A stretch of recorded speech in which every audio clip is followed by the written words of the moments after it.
Hello' বন্ধুসকল, আজি মই অসম টেট 2025ত অহা কেইটামান প্ৰশ্ন সম্পৰ্কে আলোচনা কৰিম। যিকেইটা মই 100% চিয়'ৰ সেইকেইটা আলোচনা কৰিম, বাকীখিনি পিছত চিয়'ৰ হৈ আপোনালোকক জনোৱা হ'ব। তো ঠিক আছে, আমি প্ৰথমে এইটো প্ৰশ্ন আলোচনা কৰোঁ। Choose the correct option to fill in the blank. A busy person has dash time to waste. এজন ব্যস্ত মানুহৰ ডেছ টাইম টু ৱেষ্ট মানে অপচয় কৰিবলৈ কিমান সময় থাকে। আৰু উত্তৰটো হ'ব little. The little, a little, much নহ'ব, কাৰণ লিটল মানে প্ৰায় নাই বুলিব পাৰি। এজন ব্যস্ত মানুহৰ নষ্ট কৰিবলগীয়া বা অপচয় কৰিবলগীয়া সময় নাথাকে, প্ৰায় নাই বুলিব পাৰি। দ্য লিটল মানে অলপ সময় আছে, সেইখিনি সময় তেওঁ কি কৰে, অপচয় কৰে। এ লিটল মানে অলপ সময় তেওঁ অপচয় কৰে। মাছ মানে বহু সময় অপচয় কৰে। গতিকে বাকী তিনিটা নহ'ব, এই নম্বৰ উত্তৰটো শুদ্ধ হ'ব। তাৰপিছত এটা প্ৰশ্ন দিয়া আছে, substitute the bold word in the given sentence with the correct option without changing the meaning. অৰ্থ চেঞ্জ নকৰাকৈ ইয়াৰ যিটো বল্ড শব্দ দিয়া আছে সেইটো কি কৰিব লাগিব, ছাবষ্টিটিউট কৰিব লাগিব। তো কি আছে, he selected the books for the library judicially. এই জুডিচিয়েলি শব্দটোৰ কি লিখিব লাগিব, সমাৰ্থক শব্দ ইয়াৰ পৰা বাছি উলিয়াব লাগিব। Legally, impartially, lawfully, reasonably. উত্তৰটো হ'ব ৰিজনেবলি, কাৰণ তেওঁ লাইব্ৰেৰীৰ কাৰণে কিতাপবিলাক ছিলেক্ট কৰিছিল। এইটো কেনেকৈ ছিলেক্ট কৰিছিল, লিগেলি মানে বৈধভাৱে, লফুলি মানে আইনগতভাৱে, ইম্পাৰ্চিয়েলি মানে নিৰপেক্ষভাৱে, আৰু ৰিজনেবলি মানে যুক্তিসংগতভাৱে বা যুক্তিযুক্তভাৱে। উত্তৰটো হ'ব ৰিজনেবলি। তাৰপিছত এটা প্ৰশ্ন আছে যে শ্ৰী দুৰ্জয় কাৰ ৰাজধানী আছিল। ৰত্নপাল, ভাস্কৰ বৰ্মন, ৰুদ্ৰসিংহ, নীতিপাল। আৰু উত্তৰটো হ'ব ৰত্নপাল। শ্ৰী দুৰ্জয় ৰত্নপালৰ কি আছিল, ৰাজধানী আছিল। বাকী ৰজাবিলাকৰ ৰাজধানী বেলেগ আছিল। ইয়াৰ পিছত এটা প্ৰশ্ন আছে 11 নম্বৰ, পচা ব্যৱস্থা কোনে প্ৰৱৰ্তন কৰিছিল। চুকাফা, চুহুংমুং, প্ৰতাপ সিংহ, ৰুদ্ৰসিংহ। উত্তৰটো হ'ব প্ৰতাপ সিংহ। প্ৰতাপ সিংহই পচা ব্যৱস্থাটো প্ৰৱৰ্তন কৰিছিল। তাৰপিছত এটা প্ৰশ্ন দিয়া আছে, from the option given below' choose the ward that is most nearly opposite to the ward benign. Benign শব্দৰ প্ৰায় বিপৰীত শব্দ উলিয়াব লাগিব।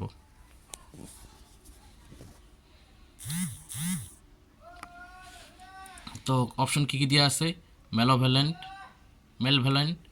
Soft, friendly, আনৱাইজ। ইয়াৰ উত্তৰটো হ'ব মেলভেলেণ্ট।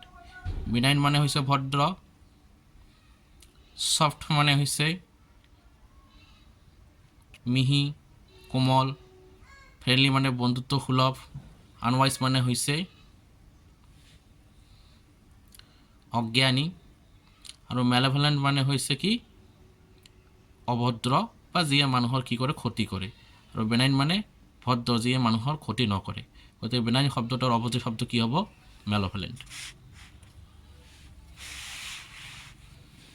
ইয়াৰ পিছত এটা প্ৰশ্ন আছে, গধা ফটকী আৰু টুপিমূৰীয়া বান্দৰ ক'ত পোৱা যায়।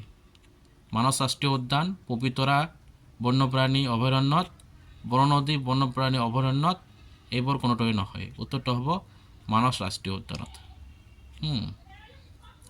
গধা ফটকী, বাঘ, ইয়াক কি কোৱা হয়, ক্লাউডেড লেপাৰ্ড। ইয়াৰ অসমীয়া প্ৰশ্নটো অলপ ভুল আছিলে, সেইকাৰণে মই উত্তৰটো ভুল কৰি আহিলোঁ, ভালকৈ চোৱা নাছিলোঁ। আপোনালোকে যদি ভালকৈ চাইছে তেনেহ'লে হয়তো শুদ্ধ উত্তৰটো কৰিব পাৰিছে।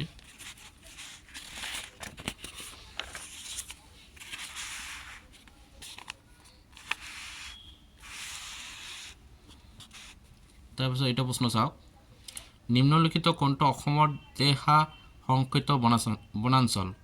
এ নামেৰি ৰাষ্ট্ৰীয় উদ্যান, বি নামদফা ৰাষ্ট্ৰীয় উদ্যান, চি দিহিং পাটকাই ৰাষ্ট্ৰীয় উদ্যান, ডি ইয়াৰ সকলোবোৰ। নামেৰি ৰাষ্ট্ৰীয় উদ্যান অসমৰ হয়, নামদফা অৰুণাচল প্ৰদেশত আছে, দিহিং পাটকাই ৰাষ্ট্ৰীয় উদ্যান এইটো অসমত আছে। তো আমি ইয়াত যিহেতু অসমৰ দেহা সংৰক্ষিত বনাঞ্চল বুলি কৈছে, গতিকে নামদফা কেতিয়াও নহ'ব, নামেৰি বা দিহিং পাটকাই ৰাষ্ট্ৰীয় উদ্যান হ'ব। আৰু ইয়াৰ শুদ্ধ উত্তৰটো হৈছে নামেৰি ৰাষ্ট্ৰীয় উদ্যান।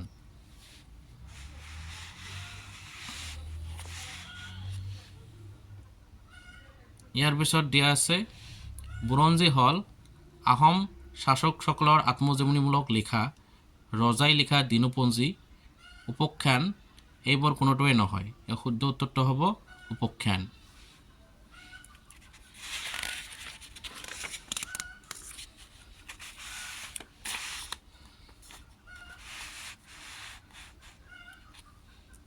ইয়াৰ পিছত প্ৰশ্ন দিয়া আছে 1828 চনত অসমত ব্ৰিটিছ শাসনৰ বিৰুদ্ধে প্ৰথম বিদ্ৰোহৰ নেতৃত্ব কোনে দিছিল? পিয়লি ফুকন, মণিৰাম দেৱান, গমধৰ কোঁৱৰ, পিয়লি বৰুৱা। ইয়াত মণিৰাম দেৱান আৰু পিয়লি বৰুৱা দুজনে কি হৈছিল 1856 চনত কি কৰা হৈছিল? ফাঁচি দিয়া হৈছিল। আৰু পিছৰ যুগৰ ব্যক্তি আছিলে। তো গতিকে উত্তৰটো হ'ব শুদ্ধ উত্তৰটো হ'ব গমধৰ কোঁৱৰ।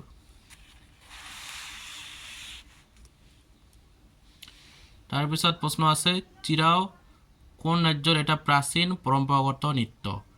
মিজোৰাম, ছত্তীশগড়, হিমাচল প্ৰদেশ, গোৱা। শুদ্ধ উত্তৰটো হ'ব মিজোৰাম। ইয়াত ছত্তীশগড়, হিমাচল প্ৰদেশ, গোৱা এই আটাইকেইখন হৈছে বাহিৰৰ ৰাজ্য, তাৰমানে উত্তৰ পূবৰ ৰাজ্য নহয়। উত্তৰ পূবৰ ভিতৰত এখন ৰাজ্যই আছে, সেইখন হৈছে মিজোৰাম।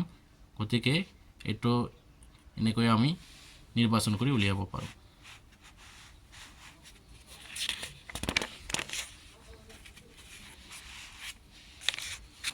তাৰপিছত প্ৰশ্ন আছে এটা তলৰ কোনটো গোটৰ চাৰিওখন দেশ G20ৰ সদস্য? আৰ্জেণ্টিনা, মেক্সিকো, দক্ষিণ আফ্ৰিকা আৰু তুৰ্কী, অষ্ট্ৰেলিয়া, কানাডা, মালয়েছিয়া আৰু নিউজিলেণ্ড, ব্ৰাজিল, ইৰাণ, ছৌদি আৰৱ আৰু ভিয়েটনাম, ইণ্ডোনেছিয়া, জাপান, ছিংগাপুৰ আৰু দক্ষিণ কোৰিয়া। শুদ্ধ উত্তৰটো হ'ব এ নাম্বাৰ আৰ্জেণ্টিনা, মেক্সিকো, দক্ষিণ আফ্ৰিকা আৰু তুৰ্কী।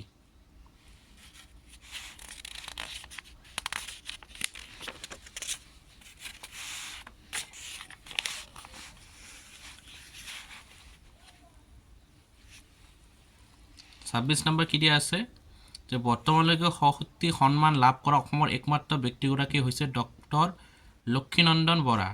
কোনখন গ্ৰন্থৰ বাবে তেওঁ এই সন্মান লাভ কৰিছিল?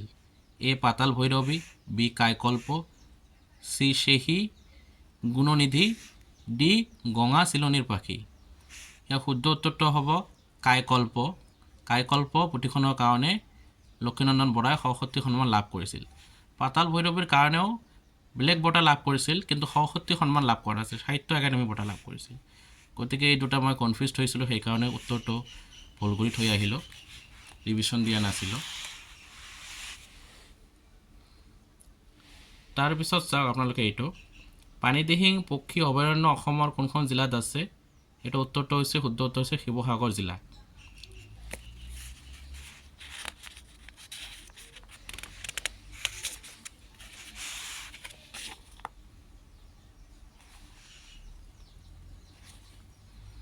ইয়াৰ পিছত আছে কি ভাৰতৰ বিমান প্ৰতিৰক্ষা বৃদ্ধি কৰোঁতে উন্নত পেণ্টছিৰ ভেৰিয়েণ্টৰ বাবে কোনখন দেশৰ সৈতে এখন চুক্তি স্বাক্ষৰিত কৰিছে? ভাৰতে বিমান প্ৰতিৰক্ষা বৃদ্ধি কৰোঁতে উন্নত পেণ্টছিৰ ভেৰিয়েণ্টৰ বাবে কোনখন দেশৰ সৈতে এখন চুক্তি স্বাক্ষৰ কৰিছে? America, Russia, France, Germany. ইয়াৰ শুদ্ধ উত্তৰ হৈছে ৰাছিয়া।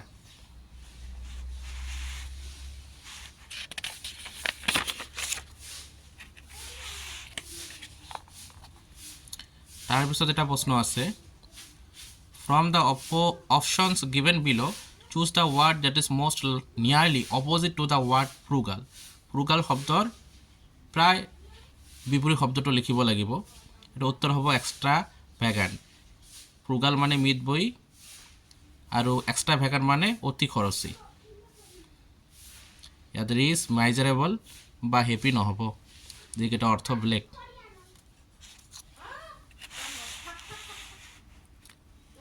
তাৰপিছত এটা প্ৰশ্ন দিয়া আছে choose the correct option to fill in the blanks. I am entirely absorbed dash my business.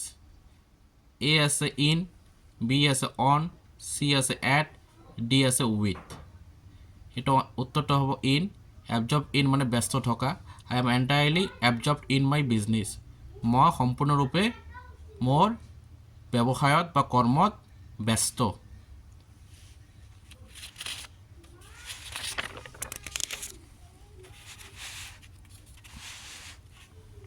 তাৰপিছত এটা প্ৰশ্ন দিয়া আছে, কাছাৰৰ বৰাক বা সুৰমা নদীৰ উৎপত্তিস্থল হ'ল A Karbi Anglong, B Manipur, C Tripura, D Khasi Jaintia Meghalaya. ইয়াৰ উত্তৰটো হ'ব মণিপুৰ, বি। মণিপুৰৰ পৰা কি হৈছে, কাছাৰৰ বৰাক বা সুৰমা নদীৰ উৎপত্তি হৈছে।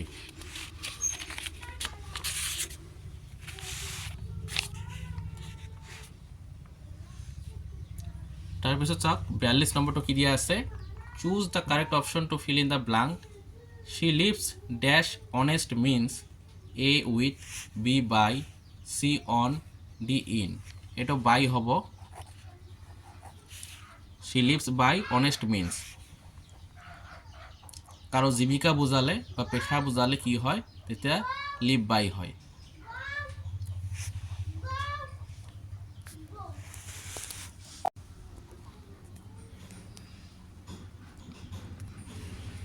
তাৰপিছত এটা প্ৰশ্ন আছে, অসমৰ জলবায়ু কোন প্ৰকাৰৰ? এ ক্ৰান্তীয়, বি গৰম জলবায়ু, চি উষ্ণ জলবায়ু, ডি শীতল জলবায়ু। উত্তৰটো হ'ব কি, শুদ্ধ উত্তৰটো ক্ৰান্তীয় জলবায়ু। অসমৰ জলবায়ু একেবাৰে উষ্ণও নহয়, একেবাৰে গৰমো নহয়, একেবাৰে শীতলো নহয়। অসমৰ জলবায়ুটো হৈছে ক্ৰান্তীয় ধৰণৰ জলবায়ু।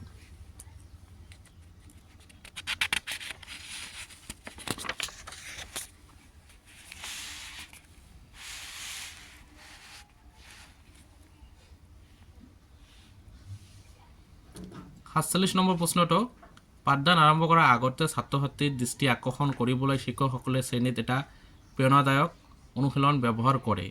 তলত দিয়া কোনটো সূত্ৰ শিক্ষকসকলে ব্যৱহাৰ কৰে?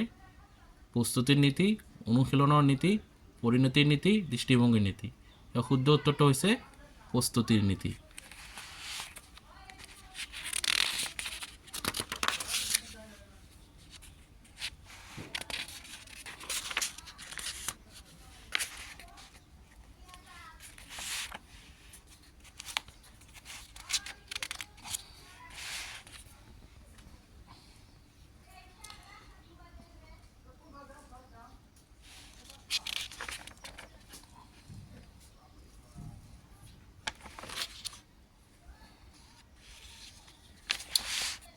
এটা পেছেজ দিয়া হৈছিল, পেছেজটোৰ ওপৰত কিছুমান প্ৰশ্ন কৰা হৈছে।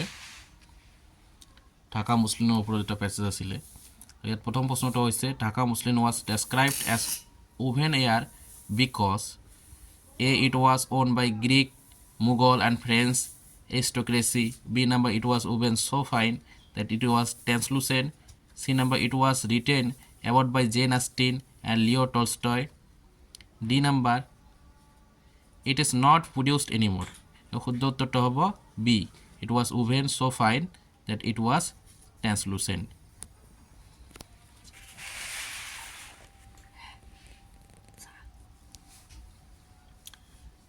তাৰপিছত 53 নম্বৰ প্ৰশ্নটো কি আছে, which of the following statements cannot be inferred from the passage? A. The cotton plant that Dhaka muslin was made from is now extinct. B. The British tried their best to revive production of Dhaka muslin. C. The strain of bamboo used in the loom is now extinct. D. Number Dhaka muslin was a result of an elaborate 16-step process. শুদ্ধ উত্তৰটো হ'ব B, the British tried their best to revive production of Dhaka muslin. এইটো কি নাই, পেছেজত দিয়া নাই। আৰু বাকী কেইটা লাইন বা বাকী কেইটা সেন্টেন্স কি আছে পেছেজত দিয়া আছে। 54 in the passage, what does the idiom operating in a vacuum mean? Operating in a vacuum শব্দটোৰ অৰ্থ কি? শব্দটো নহয়, এইটো জতুৱা ঠাঁচ। ইয়াত এনসাৰ দিয়া আছে, in isolation, in cohesion, in conflict, in tandem. উত্তৰটো হ'ব ইন ট্যান্ডেম। 55 নম্বৰ প্ৰশ্নটো কি দিয়া আছে, the answer to the mystery of how the Dhaka muslin was spun so fine will come. A. When better machines are made to spin the yarn. B. When the cotton plant matches the original one. C. When the weavers cross a thread count of over 1000. D number all of this. তো শুদ্ধ উত্তরটা হবে C. When the weavers cross a thread count of over 1000. D number প্রশ্ন আছে কি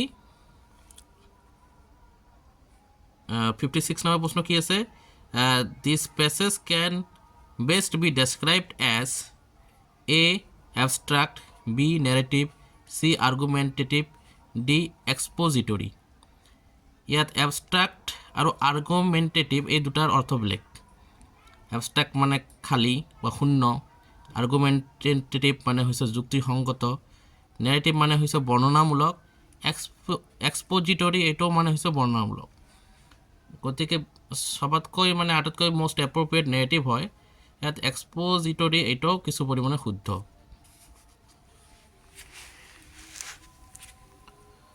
$57 নম্বৰৰ প্ৰশ্নটো কি আছে পস্কো আইন অনুসৰি শিশুৰ ব্যাখ্যা কি এ 18 বছৰৰ তলৰ যিকোনো ব্যক্তি বি 16 বছৰৰ তলৰ যিকোনো ব্যক্তি সি 14 বছৰৰ তলৰ যিকোনো ব্যক্তি ডি 10 বছৰৰ তলৰ যিকোনো ব্যক্তি এই শুদ্ধ উত্তৰটো হৈছে 18 বছৰৰ তলৰ যিকোনো ব্যক্তিক পস্কো আইনে শিশু বুলি ব্যাখ্যা কৰে বা সংজ্ঞা দিয়ে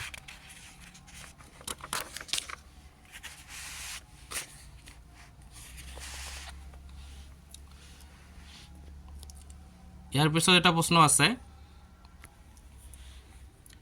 ভাৰতৰ ইতিহাস অনুসৰি কোন হ'ব ভাৰতৰ বুদ্ধ যিজনে বিশ্বক বচাবলৈ জন্ম ল'ব এ অৱলোকিতেশ্বৰ বি লোকেশ্বৰ সি মৈত্ৰ ডি পদ্মপাণি শুদ্ধ উত্তৰটো হ'ব সি মৈত্ৰয়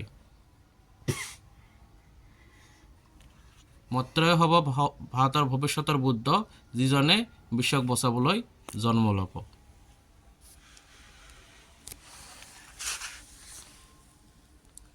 তাৰপিছত এটা প্ৰশ্ন আছে কি ৰুদ্ৰসিংহই ৰংঘৰ প্ৰথমতে বাঁহ আৰু কাঠেৰে তৈয়াৰ কৰিছিল পাছত কোনে ইয়াক ইটা আৰু ইটা কাটা মিশ্ৰণেৰে তৈয়াৰ কৰিছিল এ শিৱসিংহ বি পৰমত্ত সিংহ চি ৰাজেশ্বৰ সিংহ ডি লক্ষ্মী সিংহ উত্তৰটো হ'ব বি পৰমত্ত সিংহ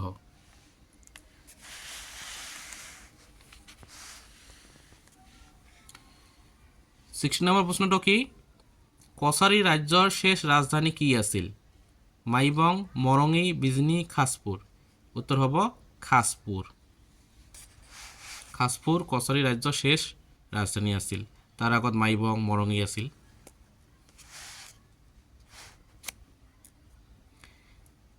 $61 নম্বৰ আলি আই লিংগাং অসমত থকা মিচিং জনগোষ্ঠীৰ সকলৰ এটা প্ৰধান উৎসৱ বছৰৰ কোনটো দিনত এই উৎসৱ পালন কৰা হয় এ চত মাহৰ প্ৰথম বুধবাৰ বি ফাগুন মাহৰ শেষ দেওবাৰ চি ফাগুন মাহৰ প্ৰথম বুধবাৰ ডি মাঘ মাহৰ প্ৰথম বুধবাৰ শুদ্ধ উত্তৰ হৈছে চি নম্বৰ ফাগুন মাহৰ প্ৰথম বুধবাৰে মিচিংসকলৰ যেটো কৃষিভিত্তিক উৎসৱ আছিল আলি আই লিংগাং এটা পালন কৰা হয়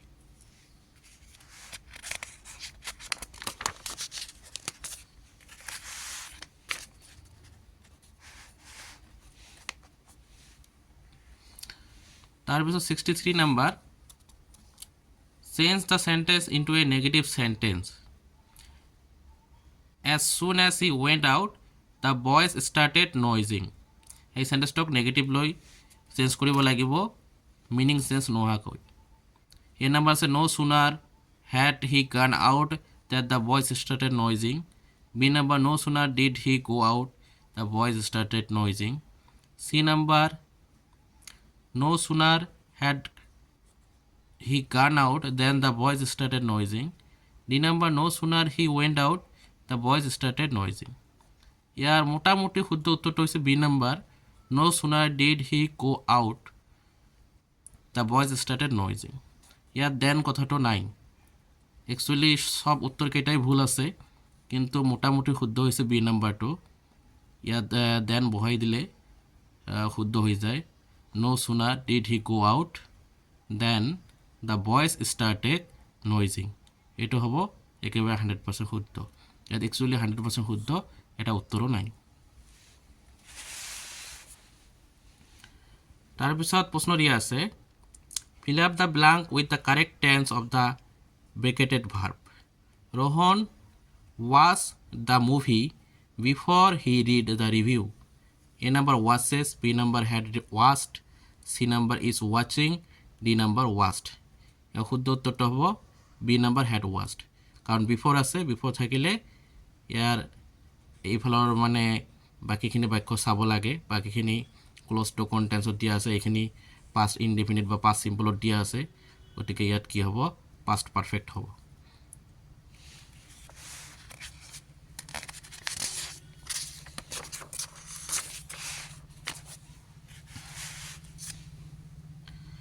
তাৰপিছত এটা প্ৰশ্ন আছে কি 640 খ্ৰীষ্টাব্দত অসম কামৰূপ ভ্ৰমণ কৰিবলৈ অহা হিউৱেন চাং কোনজন ৰজাৰ আতিথ্য গ্ৰহণ কৰিছিল? এ কুমাৰ ভাস্কৰ বৰ্মন, বি ভগদত্ত, চি কুমাৰ ৰুদ্ৰ বৰ্মন, ডি স্বৰ্গদেৱ ৰুদ্ৰ সিংহ। ইয়াৰ শুদ্ধ উত্তৰটো হ'ব কি এ নাম্বাৰ কুমাৰ ভাস্কৰ বৰ্মন। খুব সহজ প্ৰশ্ন এইটো।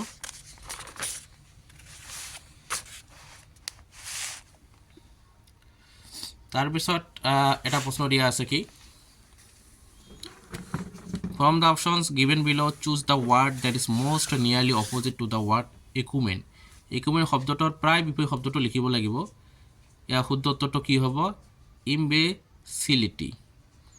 ইণ্টেলিজেন্স, পটেনচিয়েলিটি, সুপাৰফিচিয়েলিটি নহ'ব, কি হ'ব ইম্বেচিলিটি। ecumen মানে হৈছে যাৰ কি থাকে সূক্ষ্ম বুদ্ধি থাকে, আৰু ইম্বেচিলিটি মানে হৈছে জড়ধি, মানে যাৰ বুদ্ধি খুব কম। তাৰপিছত 71 নম্বৰ প্ৰশ্নটো কি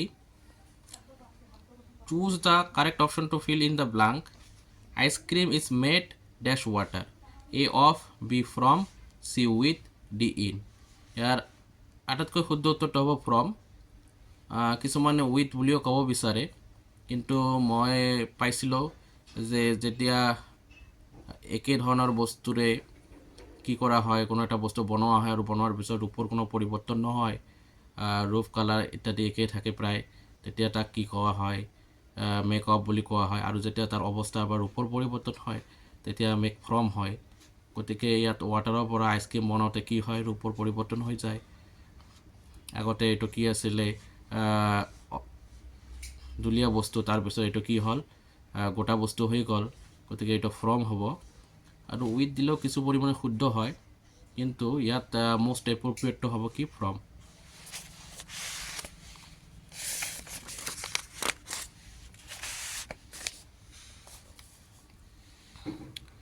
তাৰপিছত প্ৰশ্ন কি দিয়া আছে choose the correct option to fill in the blank. Before you gave answers sir dash them to us, A sent, B will sent, C had sent, D was sending. ইয়াতো বিফৰ আছে, গতিকে এইটো পাষ্ট পাৰফেক্ট টেন্স হ'ব, আমি এইটো head scent ইয়াত লিখিব লাগিব। তাৰপিছত কি আছে from the options given below' choose the word that is most nearly opposite to the word gallant. Gallant শব্দটোৰ প্ৰায় বিপৰীত শব্দটো লিখিব লাগিব। গেলাণ্ড মানে হৈছে বীৰৰ দৰে সাহসী, ইয়াত A fine, B bold, C coward, D frolic আছে। ইয়াৰ উত্তৰটো হ'ব শুদ্ধ উত্তৰটো হ'ব কাৱাৰ্ড। কাৱাৰ্ড মানে ভীত, আৰু গেলাণ্ড মানে হৈছে বীৰৰ দৰে সাহসী।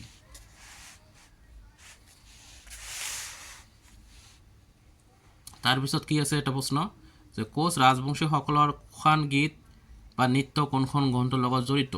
এ ভগৱত গীতা, বি কীৰ্তন, চি মহাভাৰত, ডি ৰামায়ণ। শুদ্ধ উত্তৰটো হ'ব ৰামায়ণ। একচুৱেলি কীৰ্তিবাসী ৰামায়ণৰ পৰা কি কৰা হয় এই গ্ৰন্থৰ লগত কি কোচ ৰাজবংশীসকলৰ কোন গীত বা নৃত্য জড়িত। তো ইয়াত যিহেতু কীৰ্তিবাসী কথাটো দিয়া নাই, গতিকে আমি ৰামায়ণে চিলেক্ট কৰিম। তাৰপিছত এটা প্ৰশ্ন দিয়া আছে from the options given below' choose the word that is most nearly the same in meaning to the word synopsis. Synopsis শব্দটোৰ মানে হৈছে সাৰাংশ। ইয়াৰ সমাৰ্থক শব্দ এটা ইয়াৰ পৰা উলিয়াব লাগিব। এ দিয়া আছে index, B mixture, C summary, D puzzle. তো চামাৰি মানেও সাৰাংশ আৰু চিনপচিছ মানেও সাৰাংশ, গতিকে শুদ্ধ উত্তৰটো কি হ'ব চি নাম্বাৰ সামাৰি।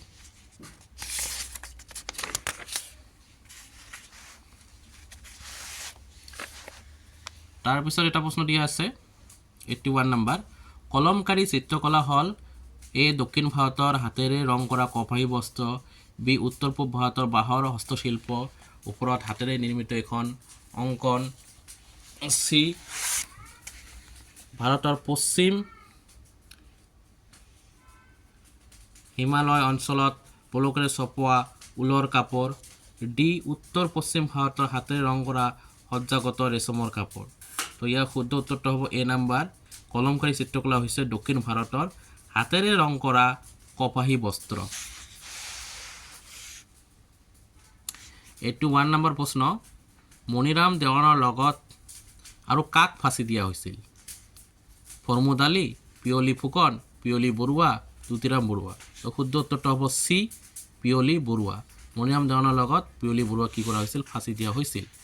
বহুতে ইয়াক পিয়লি ফুকন বুলিও লিখি থৈ আহিছে, কাৰণ দুয়োটাতে কি আছিলে পিয়লি কথাটো আছিলে, কনফিউজড হৈ যাব লাগে।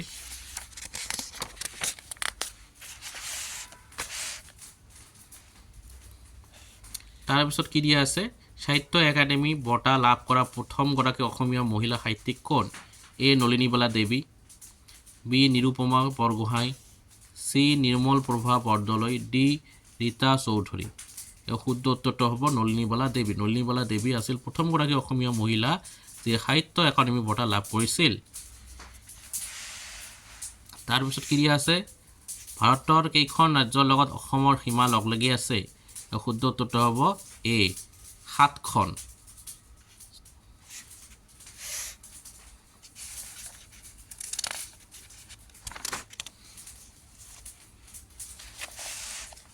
তাৰপিছত 86 নম্বৰ কি দিয়া আছে, টুনি নদীখন কোন জিলাত অৱস্থিত? শোণিতপুৰ, গোলাঘাট, নলবাৰী, মাজুলী। শুদ্ধ উত্তৰটো হ'ব মাজুলী। টুনি নদীখন মাজুলী মাজেৰে বৈ গৈছে।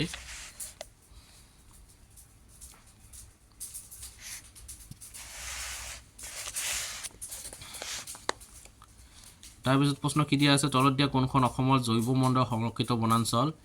চিমিলিপাল, মানস, অৰাং, নামেৰি। উত্তৰটো হ'ব, শুদ্ধ উত্তৰটো হ'ব বি মানস। মানস হৈছে অসমৰ জৈৱমণ্ডল সংৰক্ষিত বনাঞ্চল। অসমত দুখন আছে জৈৱমণ্ডল সংৰক্ষিত বনাঞ্চল, এখন হৈছে মানস আৰু আনখন হৈছে ডিব্ৰু-চৈখোৱা ৰাষ্ট্ৰীয় উদ্যান।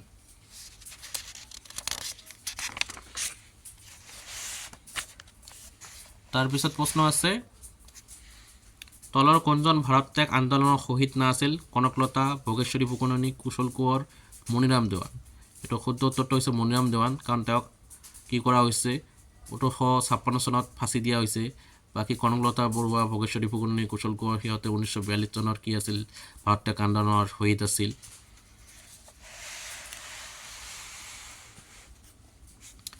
তাৰপিছত প্ৰশ্ন কি দিয়া আছে, তলৰ কোনগৰাকী জোনাকী যুগৰ অন্তৰ্ভুক্ত নাছিল? লক্ষ্মীনাথ বেজবৰুৱা,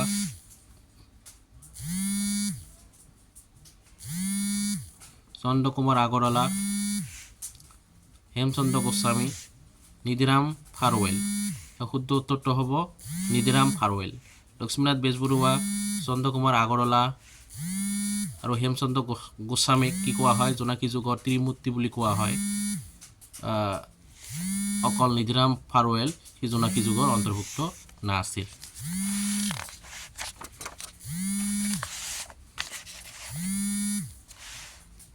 তাৰপিছত 94 নম্বৰ, কাৰ ৰাজ্যত্বকালত মোৱামৰীয়া বিদ্ৰোহ আৰম্ভ হৈছিল?